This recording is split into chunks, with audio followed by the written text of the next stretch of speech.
Olá pessoal, sejam muito bem-vindos e nessa live de hoje a gente vai falar um pouquinho sobre os desafios no tratamento da artrose de joelho e a gente tem um convidado super especial que é o fisioterapeuta Raoni Daltro, que vai bater um papo sobre esse baita tema com a gente, né? O Raoni, que é um grande profissional, grande amigo. A gente vai falar um pouquinho sobre artrose de joelho hoje. O pessoal está entrando aí, sejam muito bem-vindos. Esperando o professor Raoni entrar. Pessoal, tem aqui um aviãozinho. Vou convidar todos vocês a clicarem nesse aviãozinho aqui e mandarem para até 5 pessoas que vocês acreditam que vão se beneficiar com o assunto que a gente vai tratar aqui hoje. Então manda aí para o seu colega de faculdade, colega da clínica, manda aí para a galera entrar aqui na live para a gente bater esse papo. Deixa eu convidar aqui o professor Raoni. Me deu o Raoni aqui. Chegou aí, irmão? Fala, meu velho, e aí? Fala, irmão, como é que tá? Rapaz, quanto tempo, hein? Nunca mais uma livezinha, uma resenha. Paz, tem tempo, hein, que eu não faço uma live. Será que o homem acerta ainda? Top. E é isso aí. Pra... Prazer imenso, velho, estar aqui com você para É mais um isso, sabe que é bate-papo. recíproco. Oi? Você sabe que é recíproco. Show de bola, maravilha. E é isso aí, pessoal. A gente vai conversar um pouquinho hoje sobre tratamento da artrose de joelho. A gente vai falar um pouquinho sobre os desafios, sobre os desafios mais comuns que a gente enfrenta aí na prática clínica. A gente sabe muito bem que é uma patologia, né, bem difícil, assim, em alguns casos, para a gente evoluir. Então, o intuito é justamente esse: a gente falar um pouquinho sobre a parte teórica, prática e trazer um pouquinho da nossa vivência clínica frente a essa patologia. Mas antes disso, né, convido a cada um de vocês a clicarem aqui nesse aviãozinho, envie aí para até 3 pessoas, tá? Que vocês acreditam que vão se beneficiar com o assunto que a gente vai tratar aqui hoje. E antes da gente iniciar, pedir para o Raoni se apresentar aí brevemente para o pessoal, já para a gente iniciar aí o nosso bate-papo. Perfeito, Luizão. Mais uma vez eu queria agradecer aí, então, o convite. É sempre muito bom estar trocando ideia contigo aí sobre a nossa área e com os demais aqui que também participam aí, direto ou indiretamente, né? Então, eu sou fisioterapeuta, né, formado pela Universidade de Santo Amaro, aqui em São Paulo. Fiz a minha especialização em musculoesquelética pela Santa Casa de São Paulo, na sequência, a mesma especialização que o Luizão fez aí. Eu fiz lá no ano de 2015, fiz de 2015 a 2016. Posteriormente, eu comecei a trabalhar na área, né, voltada aí mais para a área traumato-ortopédica esportiva, no Instituto Vita, onde eu fiquei por quase 5 anos. Saí de lá, fui para a Clínica La Posture, onde eu fiquei mais 2 anos lá praticamente. Atualmente eu sou professor do Centro Universitário Santana, né? Centro Santanense Instituto Santanense de Ensino Superior, a Uni Santana, e ministro aula em várias pós-graduações aí do Brasil, né? Atualmente aí eu estou com 3 pós-graduações parceiras aí, e ministro também alguns cursos aí voltados para a área de fisioterapia ortopédica. 2 principais cursos aí que a gente já levou, inclusive, para Salvador e outros lugares do Brasil, que é o curso de reabilitação funcional nas lesões de membros inferiores e o curso de mobilização neural, né? E, mais uma vez aí, só agradecer o convite e muito feliz de estar aqui. Tem uma galera boa aqui participando, a Marcela Pazinata aí. Essa daí entende, hein? Vai dar bastante. Responsabilidade é nossa aqui. Baita responsa, hein? Tá com uma galera de peso aqui. Agradecer a participação aí dos alunos. Eu tô vendo que tem uma galera aqui da Uni Santana, Iago aí, o maior juiz aí do estado da Bahia que estava presente aqui também. Uma galera feia. Tem uma galera boa aqui, hein? Top, Muito bom top. pra todos vocês, pessoal. Mas vamos que vamos. Show de bola, show de bola. Então, pessoal, o intuito de hoje é a gente falar um pouquinho sobre a questão da artrose de joelho, tá? Uma patologia que é frequentemente, né, que é mais comum, né, em pacientes idosos, a partir da sexta década de vida, a gente tem uma parcela de pessoas ali que se submetem a um processo cirúrgico, né, de forma precoce, como, por exemplo, meniscectomia, ou um paciente que sofre uma lesão ligamentar e passa muito tempo sem operar, não opera, que pode vir a desenvolver uma artrose precoce, né? Mas o cargo-chefe, quando a gente fala em artrose, é justamente essa população aí acima da sexta década de vida, né? O pessoal idoso, o público mais idoso. E quando a gente fala na artrose de joelho, é muito importante a gente trazer alguns dados, né, do IBGE que mostram que no ano de 2019, né, o Brasil estava aí com cerca de 33 milhões de idosos, né, em sua população. Então, a gente vê que realmente é um campo muito vasto, um campo muito amplo, e que a grande maioria dessa população não sabe, né, que a fisioterapia pode ajudá-las de forma substancial. Ou não sabe, ou já teve uma experiência que não foi tão boa com a fisioterapia, né? Foi proposto um tratamento não adequado, não específico, e muitos desses pacientes ou ficaram, né, aí no tratamento à base de medicamentos, outros pacientes operaram e outros ficaram, né, debilitados aí, né, por um bom tempo, né? E a gente sabe muito bem que é um perfil de paciente que realmente ele precisa de uma funcionalidade mínima para que ele consiga fazer as suas coisinhas ali durante o dia, né? Levantar, sentar, fazer as suas necessidades, se locomover, né? Fazer suas coisas durante o dia, né? E o paciente que tem uma artrose sintomática, ele vai ter o seu grau de funcionalidade diminuído, né? E em relação, Raoni, a essa questão do histórico da artrose, dessa questão voltada à funcionalidade, como é que você vê isso no seu dia a dia clínico? Como é que você aborda essa questão do paciente que tem artrose e a função dele? Perfeito, Luizão. Então, você começou explanando muito bem aí, né, sobre osteoartrose. É muito comum a gente ter uma visão ali isolada, né? Então, a gente sabe que a osteoartrose é um processo natural de envelhecimento, né? De desgaste, né? De degeneração da cartilagem. A gente costuma dividir aí em dois grandes grupos, né? Existem várias definições, mas comumente a gente pontua aí como osteoartrose primária ou secundária, né? Que foi o que você falou lá anteriormente. Então, a primária ela está relacionada a um processo mesmo de senilidade, né? Relacionado a um processo de degradação natural, principalmente daqueles pacientes que não praticam nenhuma atividade prévia, né? Que não tem uma boa condição muscular, associada também a alguns fatores genéticos, que a gente não vai entrar no mérito aqui, obviamente, mas quando a gente fala em osteoartrose primária, a gente fala desse processo natural. Mas existem algumas situações também aí de osteoartrose secundária, né? Onde são osteoartroses provenientes de lesões prévias. Então, é aquela pessoa que pratica uma atividade com a demanda um pouco mais aumentada, uma demanda um pouco maior, aquele atleta que acabou se machucando ali, teve uma lesão prévia, e aí, naturalmente, essa lesão prévia predispõe ou acelera, né, esse processo natural já de degeneração da articulação, né? Pensando nessas questões aí que você pontuou, a gente percebe que existem muitos fatores englobados, né? A gente pensa sempre como um processo não linear. Então, é muito comum a gente pensar em osteoartrose e a gente pensar só no dano da cartilagem, né?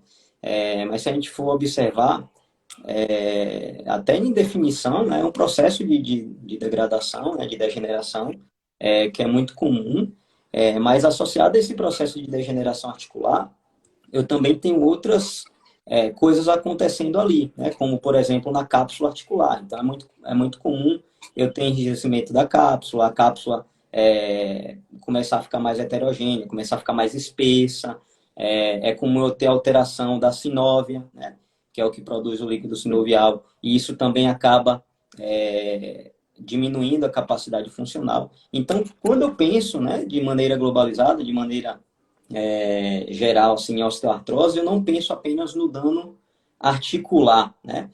A gente pensa no dano, nos demais danos que também são causados, né, por esse processo inicial, às vezes inflamatório, e posteriormente que vai progredindo, né? Mas eu penso nesse aspecto global. E aí, pensando nisso e respondendo a sua pergunta, Luizão, é natural que a gente, em níveis mais avançados, né, a gente começa a perceber perdas funcionais importantes, né? Então, uma das primeiras perdas funcionais, né, e que chama a atenção da gente é a questão da amplitude de movimento, né? Então, quando a gente começa a perceber que o paciente está perdendo amplitude, né, que principalmente nos graus finais ali de amplitude de flexão, né, ou em algumas situações ali num déficit de extensão, isso começa a chamar a gente, a atenção da gente, para que a gente consiga começar a imaginar alguma coisa para direcionar aí alguma abordagem, né? E aí, dentro desse aspecto de mobilidade, a gente pensa, né? A gente tem que entender o nível dessa osteoartrose, né? A gente utiliza muito a classificação de Kellgren-Lawrence, né? Que é uma classificação radiográfica para determinar o nível de osteoartrose, né? Que diz respeito fala muito sobre a questão do espaçamento, sobre a questão das escleroses subcondrais, dos cistogeoides, né, dos osteófitos marginais. Então, pensando nessa questão de função, o primeiro passo, a primeira coisa que a gente precisa entender nesse paciente, né, depois de ter avaliado, compreender ali em que nível, né, da osteoartrose esse paciente está. E aí, obviamente, equiparar isso com a função dele. Perfeito, perfeito. Uma coisa bem importante, né, que você citou foi a questão dos déficits de mobilidade, né? Uma coisa que eu venho percebendo bastante, Raul, durante nosso dia a dia clínico, é justamente o seguinte quadro clínico, vamos trazer assim. É um paciente que geralmente ele chega, né, com um déficit muito grande, né, tanto de extensão como de flexão de joelho, né?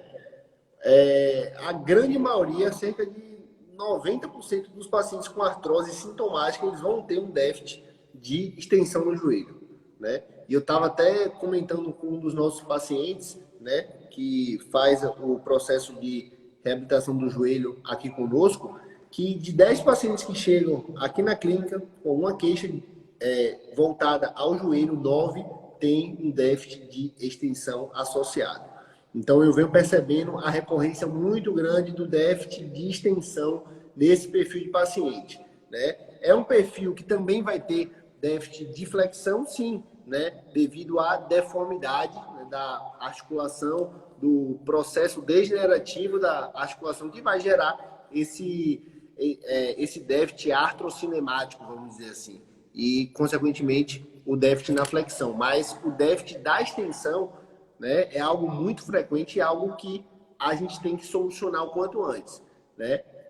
Eu não sei se você concorda com isso, mas aqui na clínica eu só busco realizar fortalecimento em cadeia aberta, né, do quadríceps, né, fortalecimento do quadríceps em cadeia aberta, a partir do momento que eu estou com a extensão zerada. Enquanto eu não consigo zerar a extensão desse paciente, eu não exponho esse paciente a uma demanda em cadeia aberta. Eu vou sempre buscando zerar o máximo e o mais rápido possível essa extensão, né? E uma coisa que é muito importante a gente salientar também é que no momento da avaliação, onde a gente vai identificar essa questão do déficit de mobilidade, seja de extensão ou de flexão, a gente também encontra nesse perfil de pacientes lesões associadas, né? Estruturas adjacentes acometidas, né? Principalmente a gordura de Hoffa.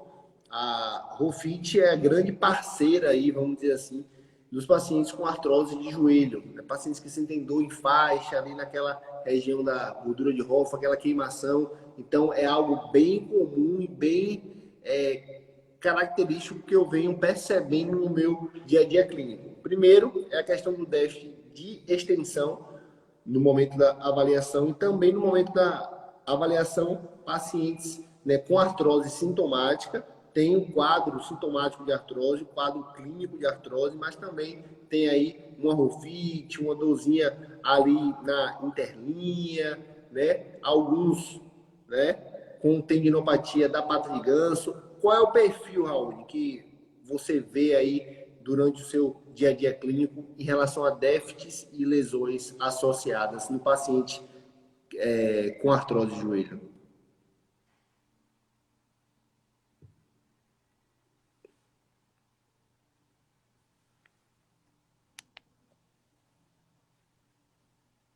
Tá mudo. Ah, perfeito. Agora foi. É porque eu tinha pausado o som aqui para não ficar dando eco para você aí. Mas, Beleza. enfim, então assim, na minha realidade clínica aqui, como eu atendo hoje mais home care, a maioria dos perfis de paciente que chegam para mim, então são pacientes com osteoartrose já mais avançada, né? Então chega para mim aí grau 3, 4, tem um paciente até grau 5, né? Que é indicativo de cirurgia, mas não opera por conta da condição clínica, né? Então a minha realidade clínica hoje é essa. Eu tenho muitos pacientes com osteoartrose de joelho, a maioria são de joelho, e eu percebo que essa questão da amplitude atrapalha muito. Então, assim, antes de iniciar com qualquer exercício um pouco mais funcional, eu tento melhorar um pouco, trabalhar um pouco da amplitude, né? Mas a gente sabe que saiu até um estudo agora na JOSPT, um estudo recente, né? É um estudo que fala, eu até tinha separado ele aqui, mas como não fui eu que abri a live, eu acho que eu não consigo colocar na minha tela aqui, né? Mas eu mostro aqui para vocês.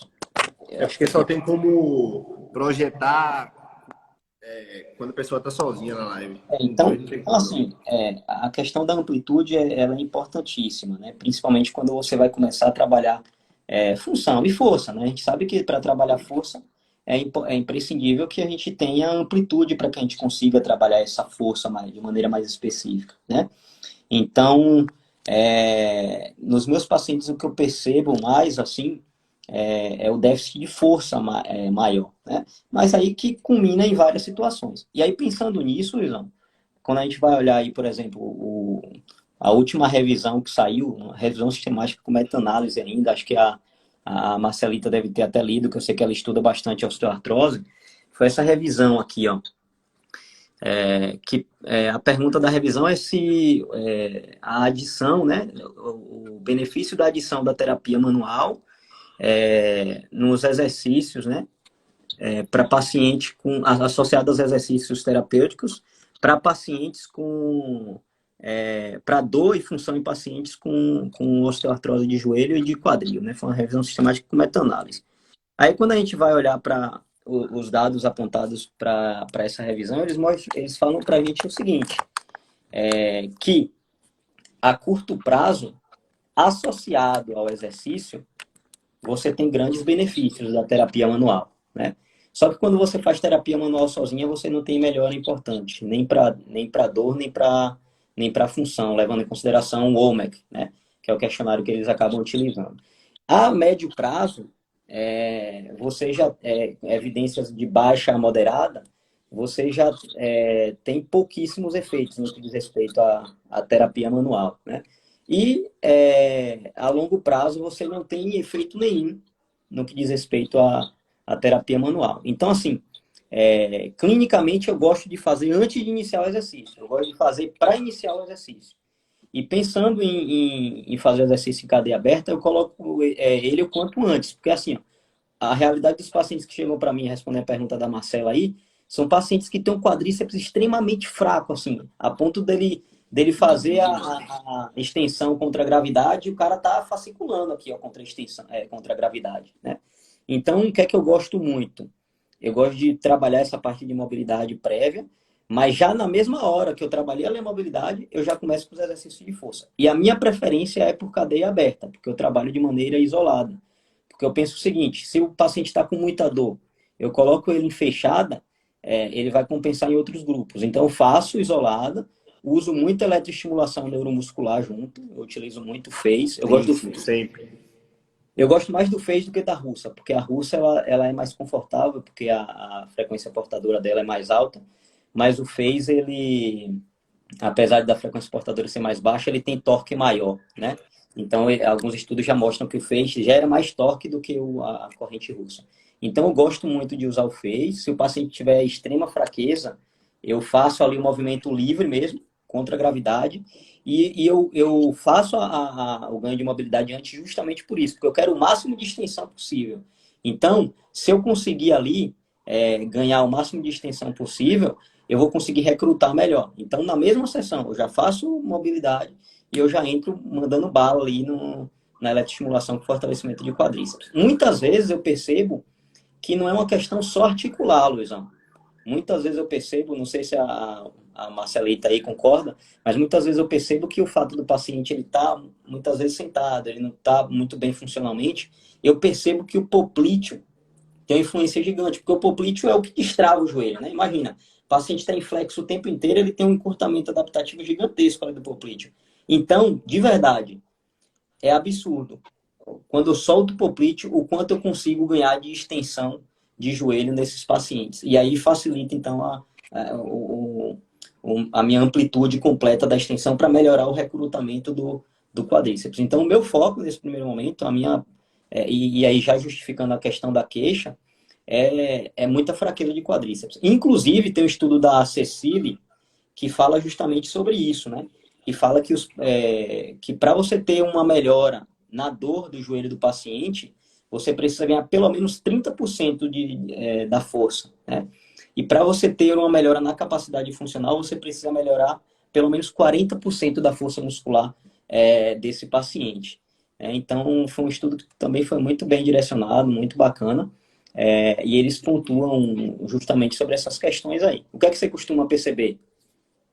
Show de bola. A Marcela perguntou aqui, né, qual é a principal queixa funcional dos pacientes. Então, Marcela, eu percebo bastante que os pacientes eles têm bastante dificuldade em caminhar, né? Reclamam muito que não conseguem mais viajar, não conseguem mais sair de casa, não conseguem ter um momento de lazer com a família, né? Devido à dor no joelho, muitos se privam, né, de ter uma vida social. E também a questão de sentar e levantar. É algo que incomoda bastante eles. E são coisas que eu busco trabalhar também lá no final da reabilitação, né? Expor esses pacientes a esse tipo de demanda. Mas o que eu busco, o que eu percebo, Raul, é o seguinte: realmente o paciente que tem esse quadro, ele vai chegar com um nível de hipotrofia do quadríceps muito grande, né? Isso aí é quase que uma unanimidade aí. Porém, o que é que eu realizo, né? Qual é o meu raciocínio clínico aqui na clínica frente a essa questão com esses pacientes? Eu realizo sim um trabalho de ativação junto com um trabalho de mobilidade, né? Sempre iniciando com ganho de extensão e tudo mais. A questão da flexão, o que é que eu penso, né? Qual é o meu pensamento clínico frente à flexão? Eu busco a flexão funcional. Então, se o paciente chega ali 125, né, até 130, entre 120 e 130 eu não busco estar forçando mais para estar chegando, para estar forçando mais, né? O paciente está com a flexão funcional, beleza. O que é que eu faço? Eu vou buscar, né, agora zerar a extensão. Por quê? A gente sabe que o paciente com déficit de extensão, ele não vai conseguir ativar completamente o quadríceps. Mas também entra nisso aí que você falou, né? Que a gente não pode, muitas vezes, esperar zerar a extensão completa para começar a ativar o quadríceps. A gente precisa fazer isso de forma conjugada. Então, o que é que eu faço com esses pacientes? A gente sabe muito bem que o paciente com artrose de joelho, muito provavelmente a gente não vai conseguir zerar a extensão dele em 1, 2, 3 sessões. A gente vai demorar mais, né? Então, o que é que eu faço? Eu busco sempre realizar exercícios, né, que isolem o quadríceps, trabalhem o quadríceps de uma forma mais isolada. Exercícios como, por exemplo, o SLR anterior, utilizando a questão da eletroestimulação. É um exercício que eu gosto bastante de utilizar, porque eu consigo gerar uma ativação muito grande no quadríceps junto com a eletro e não exponho ele a uma cadeia aberta, uma cadeira extensora, por exemplo, utilizando ali uma determinada carga, né, com déficit, podendo gerar algum quadro de sobrecarga. Então, no início, quando ele ainda tem déficit, eu busco realizar o exercício de SLR anterior, junto com a eletroestimulação, e também, né, o exercício de ganho de extensão conjugado com a eletroestimulação no quadríceps, que é aquele exercício do cinto, né? Que a gente pega o cinto, puxa, quando a corrente chega, a gente solicita ao paciente que ele jogue o joelho lá para baixo, né, e puxe, né, o pé dele com o cinto e mantenha naquela contração isométrica. Eu gosto bastante desse exercício com os pacientes de artrose. Então, essa questão que eu falei não é que eu deixo para fazer o exercício de quadríceps, de estímulo de quadríceps somente quando zera, né? A cadeira extensora eu só faço quando zera, né? Mas estimulando o quadríceps o tempo todo, né?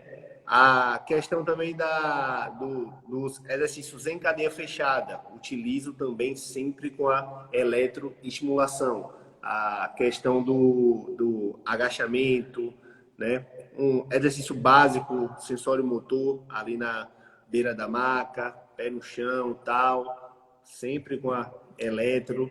Então, são condutas que eu busco realizar, né, de forma mais precoce, né, com essa questão sempre observando a questão da extensão. Eu levo isso muito em consideração, mas, como eu falei, a gente não pode esperar zerar a extensão para a gente começar a ativar o quadríceps. Eu busco ativar o quadríceps logo na primeira sessão, porém dessas formas, né, que visam que visam predispor o joelho desse paciente que já está com déficit, né, a um quadro de sobrecarga menor. Show, Luizão. Tem uma pergunta aqui do Granado.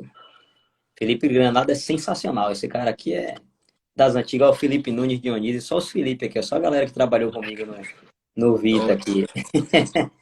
Abraço, galera. Joãozinho, a Fê, tá a galera toda aqui. Muito bom.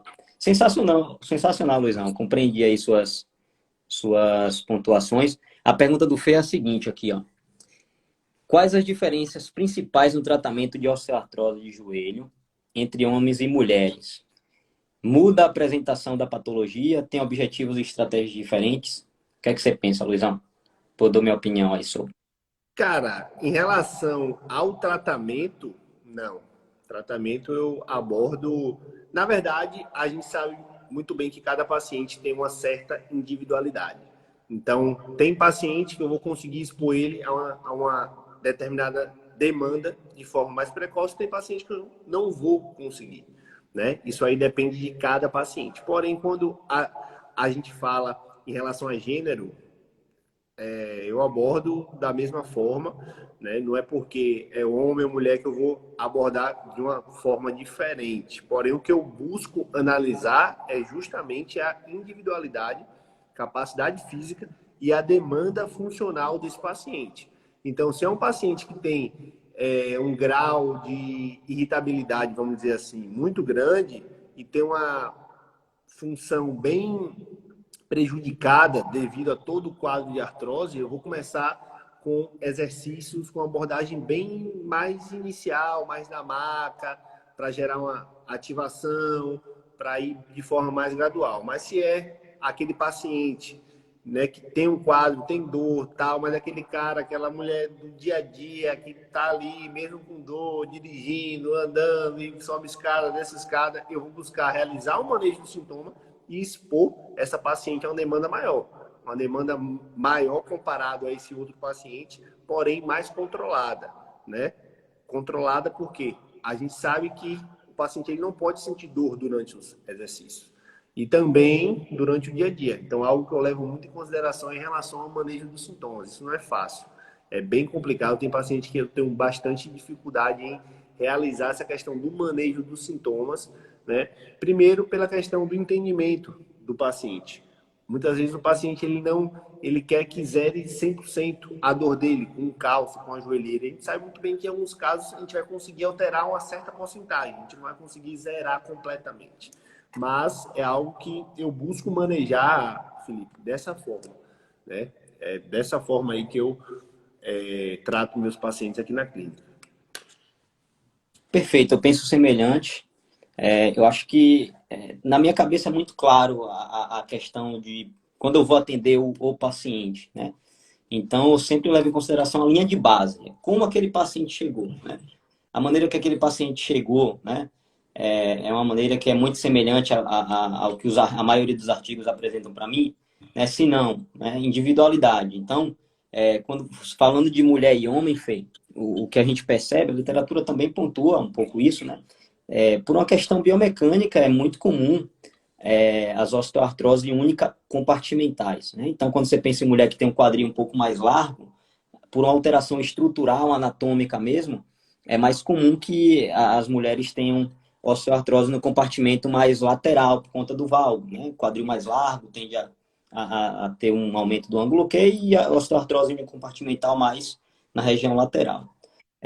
A maioria dos homens tendem a ter osteoartrose compartimental mais no compartimento medial, porque grande parte apresentam mais um varismo, né? Então, a gente está falando aí de situações mais específicas de osteoartrose unicompartimentais. E, normalmente, quando a gente pega aquele paciente que já está bem severo, né? Aquele paciente que já é indicativo de cirurgia, você percebe que é aquele paciente que já tem deformidade, né? Se você for observar, a maioria das mulheres vão ter osteoartrose mais em valgo mesmo, né? Mais no compartimento lateral. Diante dessa questão, Fê, eu costumo fazer algumas abordagens, aí é mais insight clínico mesmo, não é nada muito científico, né? Então, se eu pego um paciente, dependendo da fase, mais uma vez, né? Se eu pego um paciente que está numa fase muito dolorosa, né? Então, o paciente, às vezes, ele tem muito medo da crepitação. A Marcela fala muito disso nos artigos que elas publicam, né? A questão da crepitação. Às vezes, a gente também fala da crepitação como um fator preocupante, mas a maioria dos estudos mostram que não tem grandes relações com dor, tá?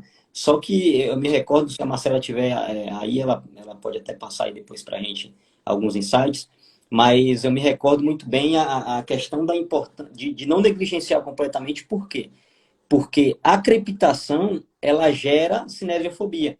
Então, a crepitação deixa o paciente mais apreensivo. Se deixa o paciente mais apreensivo, ele não vai fazer ali o exercício. Quando a gente pega esses pacientes que são que tem grau 4, por exemplo, no Kyle Lawrence, são pacientes que parecem uma catraca ali mesmo, né? O cara tá esticando o joelho, né? E tá fazendo aquele barulho ali mesmo de crepitação mais severa mesmo, osso com osso. E aí, às vezes está associado à dor. Quando está associado à dor e com muito medo do paciente esticar, por exemplo, um insight clínico legal que eu gosto, se ele tiver uma osteoartrose ali, unicompartimental lateral, né, por um estresse invaro, eu manualmente eu venho aqui, ó, aqui fica melhor para explicar. Então, se ele tem uma osteoartrose unicompartimental aqui, ó, em valgo, né, onde o compartimento lateral está mais comprometido, eu manualmente eu venho aqui e varizo um pouco a tíbia, e aí mantenho a tíbia varizada e peço para ele esticar o joelho. Já não tem mais o sinal ali da questão da crepitação. É absurdo como o paciente se sente confiante para fazer o exercício quando você dá esse suporte a ele. Então, tem dois fatores. O suporte do terapeuta ali em si e o fato de não estar fazendo mais o barulho. Então, naturalmente, você consegue ali meio que deixar vamos dizer assim, né, alinhado. E aí você consegue fazer com que o trabalho do quadríceps, que é um músculo um dos mais importantes no tratamento dessa afecção aí, a gente consegue fazer com que trabalhe melhor, sem medo e sem dor. né? Então, ó, em varo, o contrário, né? Se ele tem um joelho mais varo, eu venho aqui, ó, e dou uma lateralizada, jogo para o valgo, para deixar um pouquinho mais alinhado, né? Então, é uma característica que eu gosto de utilizar em fases em que o paciente está sentindo muita dor, né? Ele tem um comprometimento funcional muito grande, o paciente malmente fica em pé com o andador, malmente caminha, né? A gente não está falando nem de um paciente que caminha com dificuldade, a gente está falando de um paciente que já é em fase bem avançada, que é praticamente cirúrgico, né? E aí, então, depende também dessa questão que o Luizão falou, do comprometimento funcional do paciente, em que nível ele está, né? Qual é o que é que ele deseja, né? O que é que esse paciente deseja funcionalmente? Então, são vários fatores aí que a gente acaba pontuando, né? E aí, já pensando, já pegando esse ensejo, Luizão, o que é que você costuma avaliar, né? A gente já começou falando, chutando o pau da barraca e falando bastante sobre tratamento. Eu sei que o foco é falar sobre o tratamento da osteoartrose, mas o que é que você avalia funcionalmente, né? Não só no critério mobilidade, de flexão, extensão, mas funcionalmente. Você costuma fazer algum teste? O que é que você utiliza para avaliar esse paciente? Utiliza alguma escala? Utiliza algum teste funcional? Top, top. Antes de entrar nessa questão da avaliação, a Marcela fez uma pergunta interessante aqui, ó. Vocês têm algumas estratégias para convencer os pacientes a fazerem mais exercício? Porque, segundo ela, essa é a principal barreira que ela tem. O que eu realizo aqui na clínica e vem dando certo é a seguinte estratégia. Todo paciente com artrose, né? Geralmente é um paciente idoso. O que é que o paciente idoso gosta? Né? E eu sempre levo isso muito em consideração. É a questão da experiência do paciente. O que é que o paciente idoso gosta? O paciente gosta de conversar. Então, todo paciente com artrose, logo um paciente idoso, a minha secretária, ela já sabe que ela tem que marcar 1h30 para esse paciente. Então, é meia hora só de conversa. Eu fico meia hora tomando café com o paciente aqui, só conversando. E aí ele fala sobre a vida dele, e aí eu pergunto, jogo uma pergunta no meio, e aí como é que foi durante a semana, em relação à dor no joelho, fez alguma coisa, tal, tal, tal. E aí eu vou dentro do papo que ele traz, eu vou trazendo a importância, né, dele fazer aquilo, dele seguir aquilo, né? Aí ele fala que foi para casa da filha, esqueceu a joelheira, né? Pô, esqueci a joelheira, aí eu já entro reforçando o objetivo, o porquê que é importante usar a joelheira. Então eu busco fazer isso com os meus pacientes, né? Essa questão da conversa, de estar sempre repetindo, sempre falando da importância do exercício, sempre falando da importância da joelheira, que eu utilizo muito, sempre falando essas questões.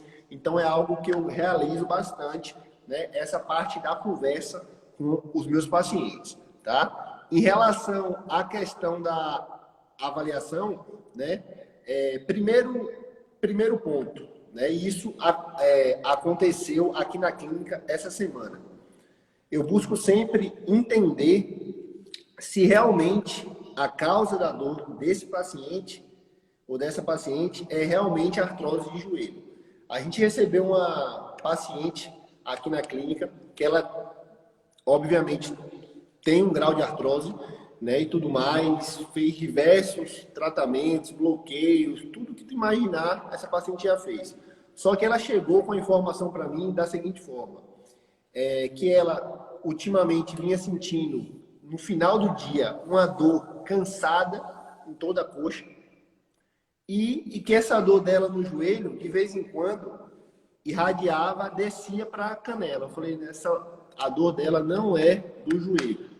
Então, ela tinha uma disfunção na região da lombar alta, né, que pega ali bem o dermátomo de L3, né, a região da frente da coxa e tudo mais. E a partir do momento que eu fiz uma extensão repetida da coluna lombar, utilizando a estratégia do MDT para a lombar alta, eu consegui alterar de imediato ali essa referência de dor dela. Então, uma coisa que eu busco realizar na avaliação é realmente buscar entender se realmente é um paciente vamos dizer assim, né, artrose verdadeira ou tem alguma influência de outra articulação com esse paciente. Então, é um caso bem interessante que há bastante tempo que eu não pego um caso assim, bem interessante, fiquei bem satisfeito em poder ter ajudado essa paciente.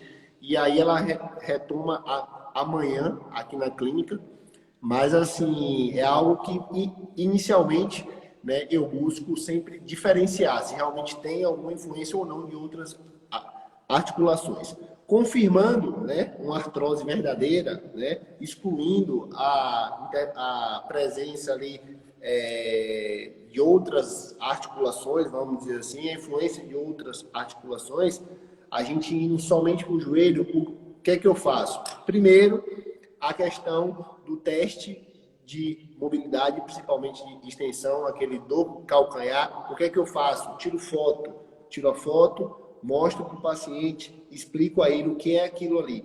Algo que eu trabalho bastante na minha prática clínica em relação à informação, tá? Eu passo um tempo conversando, passo um tempo explicando. Essa questão da extensão, tiro foto, explico para o paciente o que é que a gente está avaliando ali, o que é o déficit de extensão, o que é o paciente que não tem um déficit de extensão, o que é que esse déficit vai causar. Então, eu sempre mostro para o paciente, tiro a foto e mostro para ele, no joelho dele, tá? No calcanhar dele ali. Segundo ponto, a questão da ativação do quadríceps, fazer aquele teste, né, de elevação do calcanhar e pedir uma contração do quadríceps para ver se o paciente consegue manter o calcanhar fora da maca ou não. Explicar para ele também o que é um teste positivo, o que é um teste negativo, tá? O que é que isso pode acarretar, o que é que a gente precisa fazer. Então, eu vou sempre avaliando e explicando para o paciente o que é que a gente está fazendo ali, né? Segundo ponto, identificar questão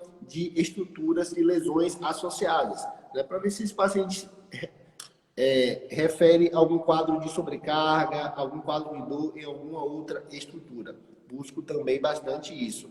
E, em conjunto, a questão do TUG test é o teste que eu mais realizo, né? Que é o teste funcional que eu mais realizo nesse perfil de paciente, que é um teste que vai me dar um feedback, uma referência, se eu estou evoluindo funcionalmente com esse paciente ou não. Então, eu realizo na avaliação, anoto lá o tempo que o paciente demorou para fazer aquele percurso, explico a ele o que é que a gente fez, e lá, depois de X sessões, geralmente eu faço depois de 10. Depois de 10 sessões, eu retomo a fazer o teste, mostro para o paciente na ficha de avaliação o tempo que foi, né? E diminuindo o tempo, isso mostra que ele evoluiu funcionalmente. E aí eu vou explicar para o paciente que ele evoluiu funcionalmente, né? Que a gente está tendo, que ele está colhendo resultados, que ele está colhendo frutos. E isso aí entra também na parte comercial, a gente não pode deixar de lado. Na parte comercial, como é que o paciente ele vai renovar um plano de atendimento com você se você não mostra que ele está melhorando? A gente sabe que o paciente com artrose você não vai resolver, você não vai tratar esse paciente com 10 sessões. Você vai ter que fazer um tratamento meio que a longo prazo aí, um tratamento meio que vitalício, né? Você vai ter que tratar esse paciente um bom tempo. Então, como é que esse paciente vai ficar na tua clínica, sendo que você não expõe, sendo que você não fala, sendo que você não explica, sendo que você não mostra? Pô, por que que eu melhorei nesse exercício? Às vezes o paciente não entende, o que é óbvio para a gente, muitas vezes não é para o paciente. Então, a gente tem que explicar, trazer, eu sempre explico, mostro, tal, falo, ó, a gente vai repetir isso em tal tempo, em tal hora, para estar trazendo para ele estar se inteirando e fazendo parte, sendo ativo ali, vendo, ó, estou melhorando e tudo mais. Porque para muitos pacientes, melhorar é ficar 100% sem dor. E nesse perfil de paciente, dificilmente a gente vai conseguir essa questão aí de forma rápida, né? Perfeito, Luizão. Eu penso bem semelhante aí, na maioria das questões aí. Eu gosto de utilizar também o OMEC, né? Um questionário que é específico aí para algumas dessas disfunções. Eu martelo muito aí para os alunos na questão da importância de utilizar os questionários. Por quê? A questão do questionário, a única coisa que o paciente foca quando ele tem uma condição ali clínica é dor, né? Então você percebe que o paciente ele foca na dor. E é tipo assim, ó, o pico da dor. Né? Ele fala assim, ó, dói. Ele só leva em consideração basicamente a EVA. Né? Então, assim, tá doendo tanto. Ele não leva em consideração se a dor está mais esporádica, se ele passa mais ou menos tempo sem dor. Ele não leva em consideração melhora funcional. Então, eu gosto de aplicar esses questionários. Por quê? Porque a gente, aplicando previamente, a gente consegue ter uma estrutura ali, né?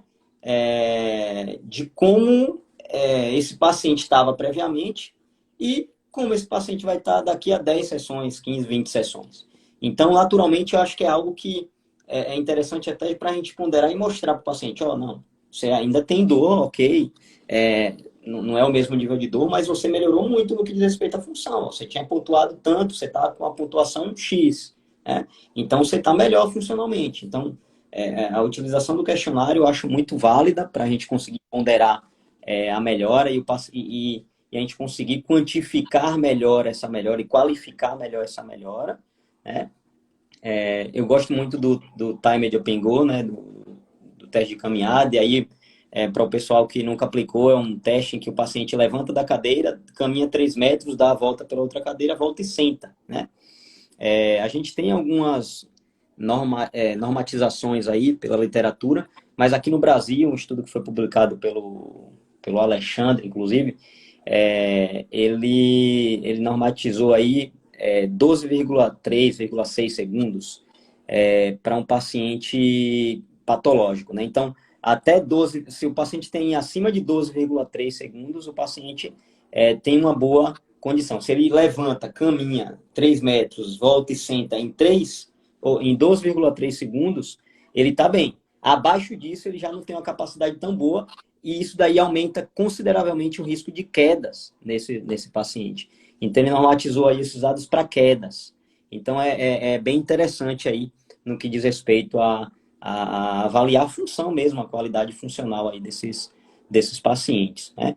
Então, leva em consideração amplitude, leva em consideração força, leva em consideração qualidades funcionais como levantar e sentar, né, que são movimentos que ele vai fazer ali no dia a dia clínico dele, e caminhada, o OMEC, né, que é um questionário funcional que eu consigo abranger naturalmente várias questões, e leva em consideração aí o TUG mesmo, que é o que você acaba utilizando, para a gente conseguir quantificar, ter um dado mais quantitativo aí desses pacientes. Perfeito. Tem mais alguma pergunta aí, Luizão, específica? Eu não estou enxergando mais as perguntas. A última que apareceu para mim aqui foi a do Felipe. O Samuel perguntou se esses questionários são de fácil acesso. Tem. Então, todos os questionários que a gente vai aplicar, a gente precisa saber se esses questionários eles são validados para o nosso público, né? Então, assim, a gente sabe que culturalmente a cultura tem grande influência sobre patologias e também aplicações de diversos questionários. Então, assim, o OMEC ele é validado, tá? Se você colocar lá tradução e validação do OMEC, você vai achar para o português Brasil, você vai achar facilmente, tá? Você acha tranquilamente. O Time Open Go aí não é um questionário, é um teste, né? Então, tem vários estudos falando sobre esse teste. Tem estudo feito no Brasil, tem muitos estudos feitos fora do Brasil. Então, também tem de fácil acesso aí, se você for fazer uma pesquisa pontual aí, beleza? Show de bola. Pessoal, alguém tem mais alguma pergunta? Que já está batendo uma hora de live aí. Alguém tem mais alguma perguntinha? Lembrando que todas segundas e quintas a gente está aqui, né? Fazendo live, trazendo conhecimento. E todas as quintas a gente vai trazer um convidado, tá? A Marcela colocou aqui, ó. Aqui nós utilizamos o teste de sentar e levantar e o teste de caminhada de 40 metros. Fácil de encontrar no site da OARCE. Show, show. O de Fala, sentar e Sara. levantar eu Abraço, mano. gosto, Marcelo.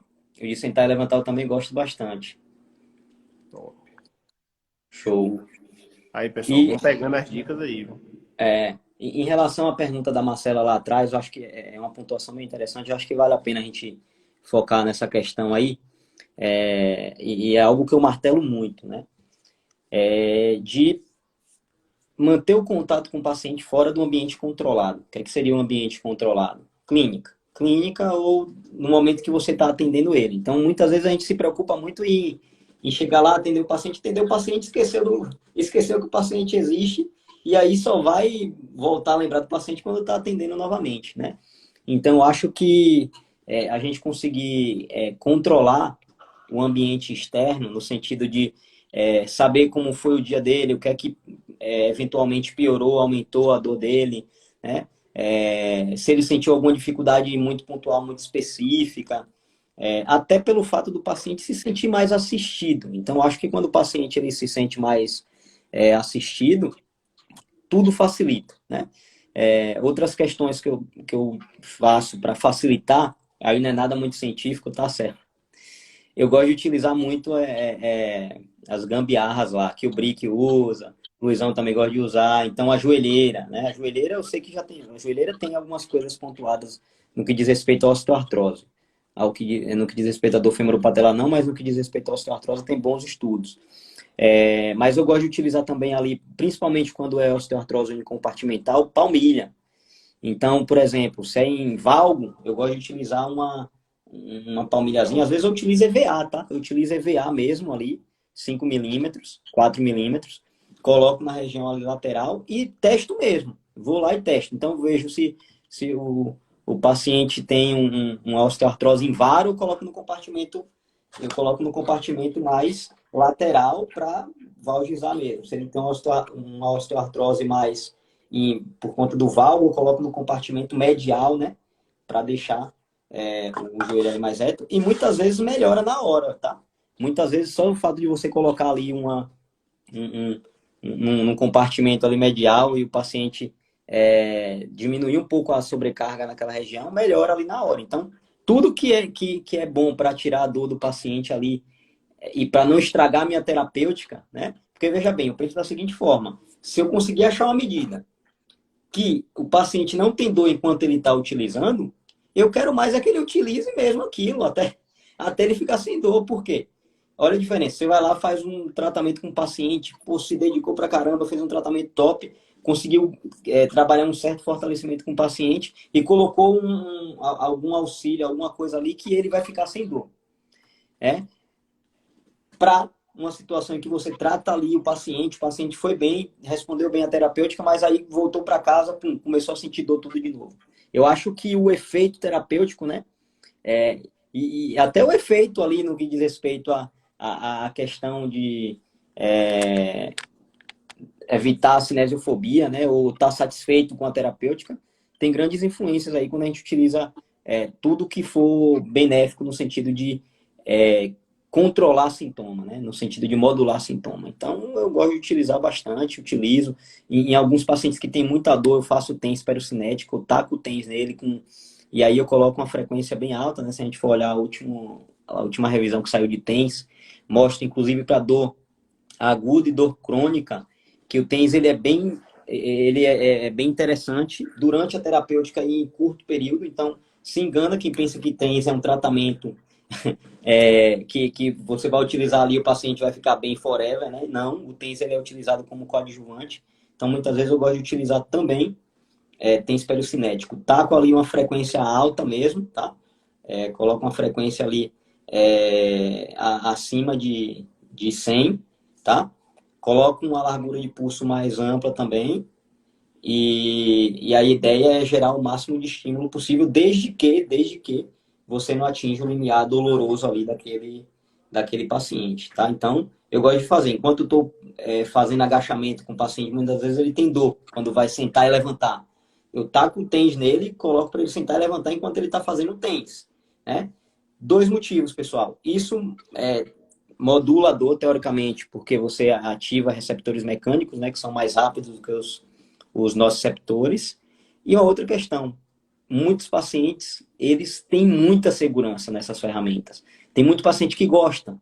Então você fala, caramba, então você vai aproveitar do fato dele gostar, né? Algo confortável ali, vai tacar o TENS e vai diminuir o nocebão do paciente. Ele com o TENS ali, ó, ele acha que o TENS está salvando a vida. O mais importante eu estar utilizando tênis e eu estar conseguindo fortalecer, que no final das contas é o que eu quero com esse paciente, né? Então a gente tem que pensar, Raoni, mas dor crônica? Dor crônica também, mas pensando mais nesse sentido de modular a dor centralmente, porque dor a gente sabe que não é um estímulo de entrada, dor é um estímulo de saída, né? Então, se eu sofrer um corte no braço e o Luizão sofrer um corte, e o corte for a mesma profundidade, a mesma intensidade, as nossas respostas serão diferentes, porque isso é interpretado a nível central, né? E aí, naturalmente, se eu utilizo alguma coisa periférica para chegar lá centralmente e de alguma forma eu consigo modular isso, então eu acho válido sim. Verdade, próprio. Muito bom. E ajuda bastante, né? Porque o paciente, como você falou, tem mais confiança, o paciente se sente mais seguro. Com ultrassom também acontece, né? Você fazer um ultrassom antes e depois, né? O paciente se sente bem, né? Tem muito disso com esse perfil de paciente. Alguém tem mais algum apontamento, alguma dúvida? Então, acho que foi isso aí. Agradecer a todos vocês pela presença. Agradecer mais uma vez ao Raoni pela presença. Foi top demais, passou rápido, é só 1 hora, né? E mais uma vez, meu irmão, muito obrigado, né? E tamo junto sempre. Vamos marcar aí outras É lives. isso. Eu que agradeço, cara. Eu que agradeço. Agradeço aí. Tinha um tempinho que eu não fazia live. Vou voltar a fazer aí, mas o negócio tá corrido aqui. O negócio tá Imagina, corrido. imagina. Chega um momento que a gente precisa estabelecer umas prioridades, né? Mas eu vou voltar a fazer algumas lives aí também. Agradeço o convite. É sempre muito bom estar com você, estar com vocês aqui, né? Com a participação de pessoas aí que eu tenho uma admiração imensa, né? A Marcelo, o Felipe Granado, né? Tá uma galera aí, o Joãozinho tava, a Fê, né? A Paola, tem uma galera aí muito boa assistindo. O Edu Cafizio aí, o brother de Salvador. Tô Tem uma fera. galera boa, hein? Sensacional. Obrigado pela participação aí, viu, pessoal? A galera da Uni Santana. Abraço em todos. Maravilha. É isso aí, pessoal. Muito boa noite. Tamo junto, papai. Valeu.